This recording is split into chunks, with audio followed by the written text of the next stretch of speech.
নমস্কার, শুভ সকাল বন্ধুরা। আমি অর্পিতা ফিরে এলাম আরও একটা healthy and tasty south Indian recipe নিয়ে। আশা করছি সবাই বুঝতেই পারছো আজকে আমি তোমাদের সাথে কিসের রেসিপি শেয়ার করতে চলেছি। হ্যাঁ, একদম ঠিকই ধরেছো। আজ আমি তোমাদের সঙ্গে শেয়ার করতে চলেছি ধোসার recipe, masala dosa with sambar and coconut chutney. তো সাম্বার বানানোর জন্য প্রথমেই আমি 1:1 অনুপাতে মুগ ডাল আর তোর ডাল অর্থাৎ অড়হর ডাল খুব হালকা রোস্ট করে নিয়েছিলাম। এরপরে একটা প্রেসার কুকারে 1 চামচ তেলে একটু সর্ষে, একটা শুকনো লঙ্কা আর কিছু কারি পাতা ফোড়ন দিয়ে সমস্ত ডালটা আর কিছু ভেজিটেবলস যেমন ছিল ড্রামস্টিক অর্থাৎ সজনে ডাঁটা, টমেটো আর দিয়েছিলাম কিছু কুমড়ো। এতে ডালটা খুব মোলায়েম হয় আর ড্রামস্টিকটা দেওয়ার জন্য খুব ফ্লেভারফুল হয়। এবারে ডালটা একটা সিটি দিয়ে খানিকক্ষণ রেস্টে রেখে দিয়েছিলাম।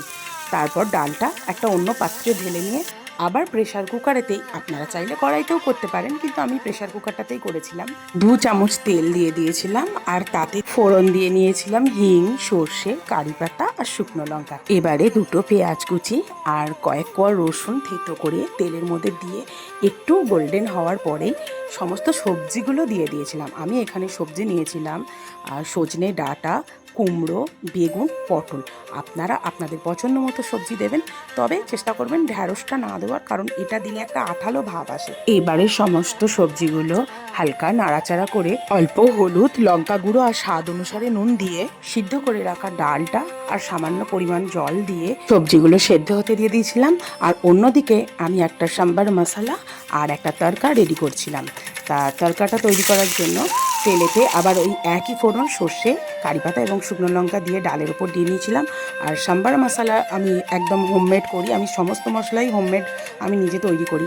তোমরা যদি চাও অবশ্যই আমায় বলবে, মশলার রেসিপি আমি দিয়ে দেবো। এবারে সমস্ত গোটা মশলাগুলো নির্দিষ্ট অনুপাতে একে একে দিয়ে কড়াইতে একটু ড্রাই রোস্ট করে নিয়ে সেগুলো ঠান্ডা করে একটা ফাইন পাউডার বানিয়ে রেখে দিয়েছিলাম। এবারে ডাল ফুটে সবজি সেদ্ধ হয়ে এলে দিয়ে দিয়েছিলাম টেস্টের অ্যাকর্ডিং ইমলি পাল্প আর টেস্টটা ব্যালেন্স করার জন্য 1 টিস্পুন চিনি। চিনিটা দিলে ইমলির যে খট্টাসপনটা এটা ব্যালেন্স হয়, যদিও এটা অপশনাল, তোমরা নাও দিতে পারো। অ্যাট লাস্ট আমার বানিয়ে রাখা সাম্বার মশলাটা 2 চামচ ছড়িয়ে দিয়ে ওপর থেকে তড়কাটা দিয়ে সাম্বারটা নামিয়ে রেখে চলে এলাম ধোসার পুরটা বানাতে। পুরের জন্য আবার একইভাবে সর্ষে, শুকনো লঙ্কা এবং কারি পাতা তেলে ফোড়ন দিয়ে পেঁয়াজ, রসুন কুচি দিয়ে একটু নাড়াচাড়া করে টমেটো কুচি আর সিদ্ধ করে রাখা আলু স্ম্যাশ করে সেটা দিয়ে বেশ করে মিক্স করে একটু শুকনো করে নামিয়ে নিলেই পুরটা রেডি। এবারে ধোসার ব্যাটারের জন্য আমি আগের দিন থেকেই 2 রকমের ডাল, চাল, মেথি, সামান্য চিড়ে সমস্ত কিছু পরিমিত অনুপাতে ভিজিয়ে রেখে সেটা বেটে 12 ঘন্টার জন্য ফার্মেন্ট করে রেখে দিয়েছিলাম।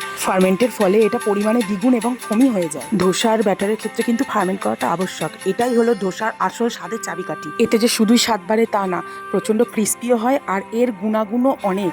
ফার্মেন্ট করার ফলে এতে গুড ব্যাকটেরিয়ার জন্ম নেয়, যেটা আমাদের গাট হেলথের পক্ষে খুবই ভালো। এবারে ব্যাটারের থিকনেসটা সামান্য নুন আর জল দিয়ে অ্যাডজাস্ট করে নিয়ে গরম তাওয়ায় অয়েল ব্রাশ করে ব্যাটারটা দিয়ে ছড়িয়ে ধোসা তৈরি করে মাঝখানে পুর দিলেই ধোসা রেডি। এবারে চাটনির জন্য একটু নারকেল, ছোলার ডাল আর আদা কড়াইতে সর্ষে, শুকনো লঙ্কা এবং কারি পাতা ফোড়ন দিয়ে এগুলো ভালো করে নেড়ে নিয়ে মিক্সার গ্রাইন্ডারে ভালো করে পেস্ট করে নিয়ে ওপর থেকে আবার এই সেম একটা তড়কা লাগিয়ে দিলেই চাটনি রেডি। তারপর আবার কি, গরম গরম ধোসা আর সাম্বারম, সাথে কোকোনাট চাটনি, অতি সুন্দরম। তো সবাই বানাও, খাও এবং অবশ্যই কমেন্ট করে জানাও কেমন লাগলো আমার সানডে স্পেশাল রেসিপি। আর হ্যাঁ, এত ভালো রেসিপি দিলাম যে, তো চলো ঝটপট চ্যানেলটা লাইক, ফলো অ্যান্ড সাবস্ক্রাইব করে দাও। আজ তবে আসি, দেখা হবে নেক্সট রেসিপি নিয়ে। টাটা।